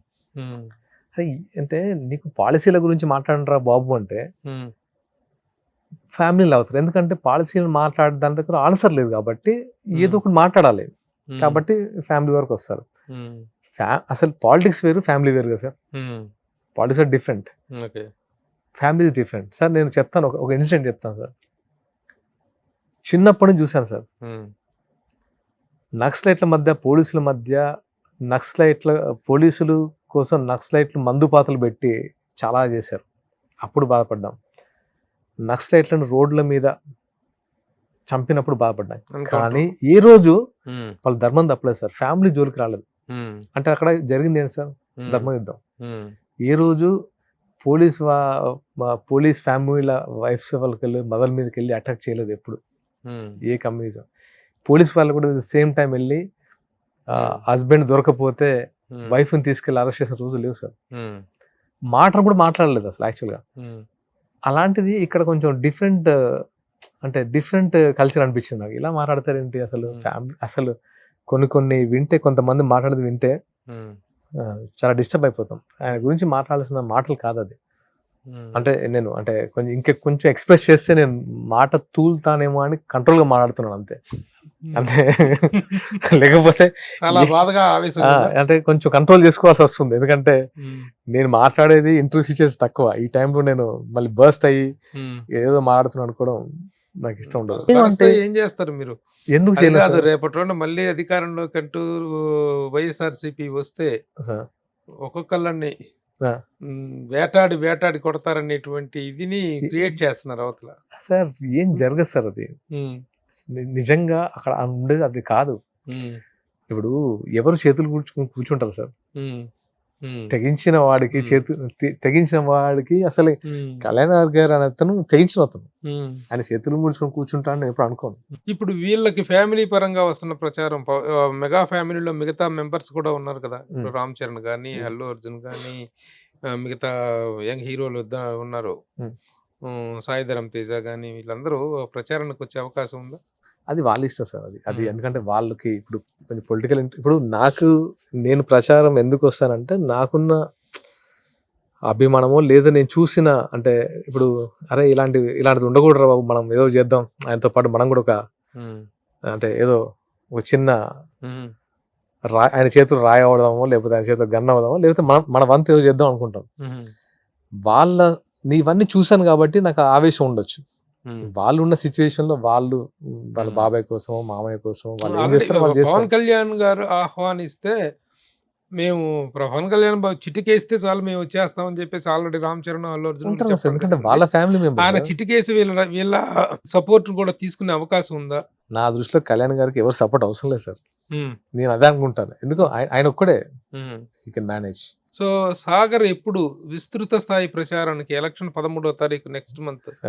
ఆల్మోస్ట్ ఒక 3-4 days లో 3-4 days లో ఫుల్ ప్లెజ్డ్ గా ఆంధ్రప్రదేశ్ లో ప్రచారానికి. విస్తృత స్థాయి అంటే నా పరిధి మేర నేను ఎంత చేయాలో అంత చేస్తాను. మీకంటూ ఇదిగో ఈ ప్రచార బాధ్యతలు అంటూ అప్పగించింది ఏంటి? ఇంకా రాలేదు సార్. ఆ కమిటీలు వేస్తున్నారు. అయిపోయిన తర్వాత వాళ్ళ కమిటీలు వేసి వాళ్ళు చేస్తారు. ఈ ప్రచార చిత్రాలు అవన్నీ తయారు చేస్తున్నారా? ప్రచార సామాగ్రి డిపార్ట్మెంట్ ఉంటుంది కదా సార్. దాని డిపార్ట్మెంట్ దానికి ఉంటుంది. Very good. సో అంటే నేను చెప్తున్నా కదా, నేను చాలా మంది అడిగారు, చెప్తున్నాను అంటే ఓపెన్ గా చెప్తున్నాను. నాకు ఇక్కడ కాంగ్రెస్ వాళ్ళు క్లోజ్ గా ఉంటారు, అందరూ ఫ్రెండ్స్ ఉన్నారు. అండ్ నాకు శ్రీధర్ బాబు గారు, శ్రీపతిరావు గారు అబ్బాయి, మోర్ లైక్ బ్రదర్. నాకు బాగా ఇష్టమైన వ్యక్తి తను. అంటే ఆయన పాలిటిక్స్ సార్ నాకు ఎందుకు ఇష్టం అని చెప్తున్నాను సార్.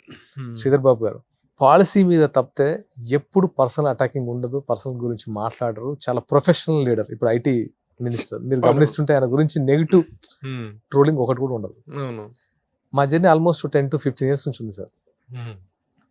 నాకు అందుకు ఆయన భలే చేస్తారు, ఆయన పాలిటిక్స్ అంటే ఇలా ఉండాలి, ప్రజల కోసంగా చేసేది, పర్సనల్ అటాకింగ్ ఏముంది ఇక్కడ. సో అలా చాలా మంది పరిచయం. చాలా మంది అడిగారు, ఏంటి తెలంగాణలో ఉండి నువ్వు ఆంధ్ర పార్టీ కదా జనసేన, ఎందుకు అలా ఇలా, నా ఫ్రెండ్స్ నా వెల్ విషెస్ అని అడిగారు.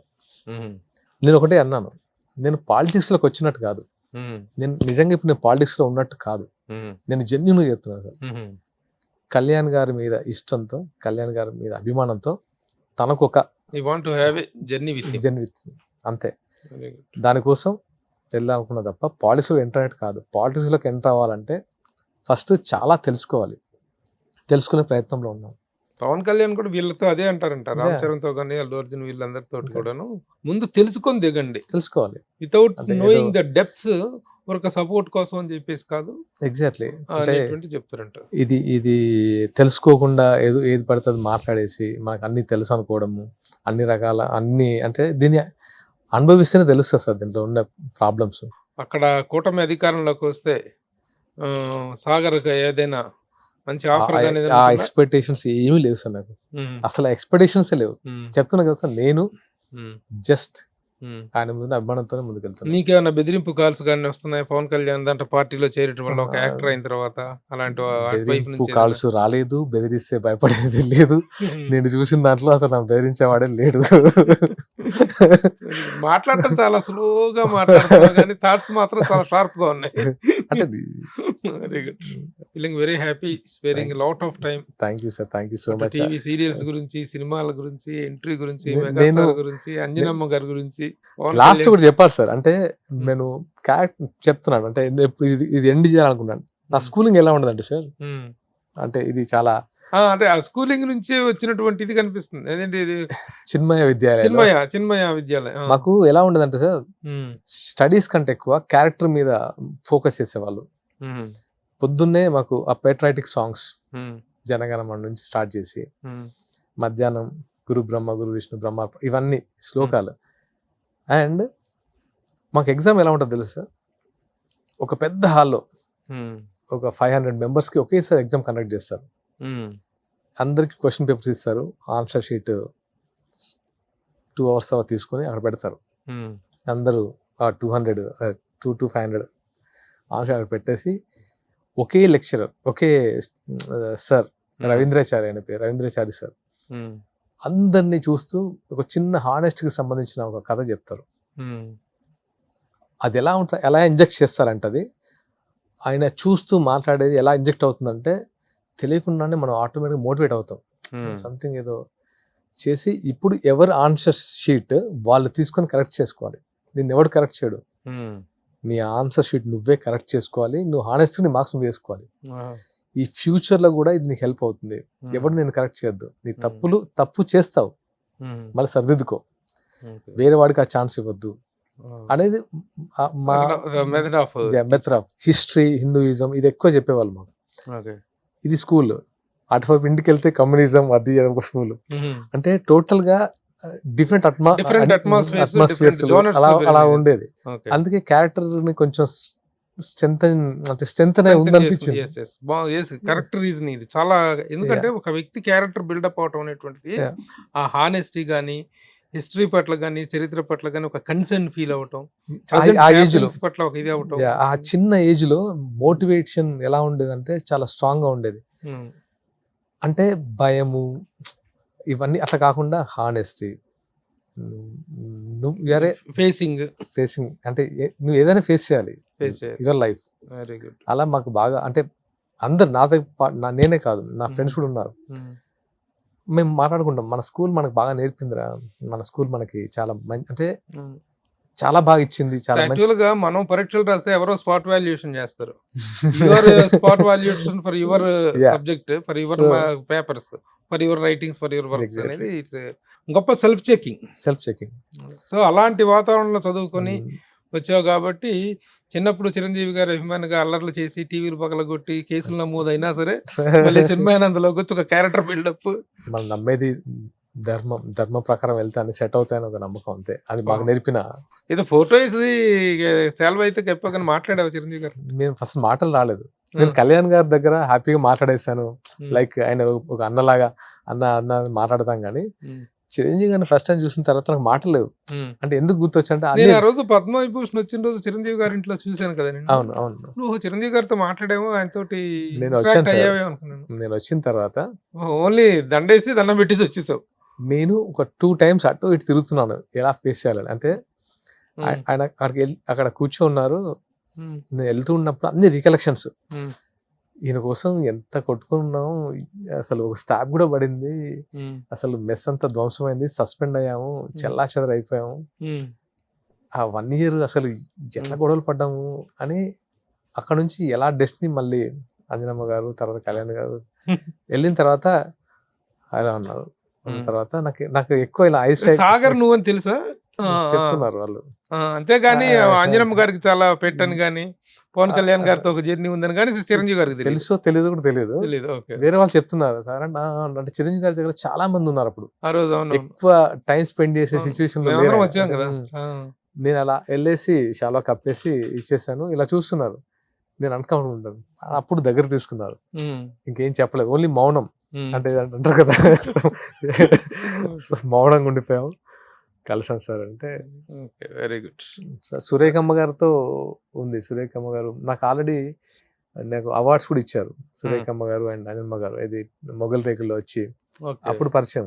Okay, okay. సో ఆయన ఈ చిరంజీవి గారితోనే ఎందుకో ఎప్పుడు అది ఎవరి మీద అభిమానం చూసుకుంటూ పెరిగావు, ఎవరి మీద అభిమానంతో అంటే he's like కేసులో sir, ఇరుక్కున్నావా ఎన్ని? sir, అసలు ఆయన బట్ ఆయన వచ్చేటప్పుడు ఇన్ఎక్స్ప్రెసివ్ అయిపోయి మాట్లాడలేకపోయి. సార్ నేను యాక్చువల్గా కాపీ చేశానండి. నాకు యాక్టింగ్ అనేది మొగల్ రేకుల్లో నేను చాలా మంది అన్నారు, చిరంజీవి గారిని ఇంప్రెడ్ చేస్తున్న ఈ అబ్బాయి అనేవాళ్ళు. నాకు వేరే తెలియదు. చిరంజీవి గారిని ఒక యాక్టర్ గా చిరంజీవి గారి దగ్గర నుంచి తీసుకోవడం తప్పితే నాకు వేరే తెలియదు. ఈవెన్ నేను మున్నా క్యారెక్టర్ చేసింది కూడా చాలా మంది తెలియదు, ఇప్పుడు కూడా చెప్పలేదు ఎవరికి. మీ ముందు చెప్తున్నాను. రౌడీ ఎల్లుడు ఒక మూవీ ఉంది. ఆ మూవీలో ఆటో జాన్ క్యారెక్టర్ ని ఇమిటేట్ చేశాను. అంటే అది ఫాలో చేశాను.